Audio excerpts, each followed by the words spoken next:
جب اسپین میں چھری اور نیزوں سے ہزاروں بیل ہلاک ہو جاتے ہیں اور اذیت دیتے ہوئے کہتے ہیں یہ تو کھیل ہے، اور جب ڈنمارک میں ہر سال سینکڑوں افراد ہزاروں ڈولفن کو قتل کر دیتے ہیں،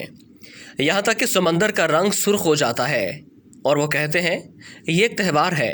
اور جب یہودیوں کا ایک گروہ ہزاروں مرغیوں کو پتھروں پہ مار دیتے ہیں اور ان کے عقیدے کے مطابق اس طرح ان کے گناہ معاف ہو جاتے ہیں، اور جب عیسائی بھارتی پرندوں کو ذبح کرتے ہیں نئے سال کے دن اور اس کو وہ اپنا مقبول کھانا کہتے ہیں،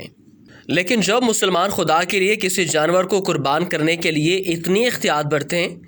کہ چھری تیز ہو جائے، جانوروں کو چارہ اور پانی ڈال کر پھر کوئی اور جانور سامنے نہ ہو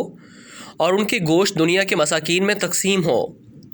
اور کفار کے پلے ہوئے سوشل میڈیا پہ نمودار ہوتے ہیں، اسلام اور قربانی کے خلاف اپنی بکواس شروع کر دیتے ہیں کہ قربانی کے جانور خریدنے سے بہتر ہے کسی غریب کی مدد کی جائے وغیرہ، لیکن یاد رکھیں قربانی ہے ہی غریب تک صحت مند جانوروں کا گوشت پہنچانا۔ وجہ یہ ہے کہ اسلام دین حق ہے اور حق سے شیطانوں کو تکلیف ہوتی ہے۔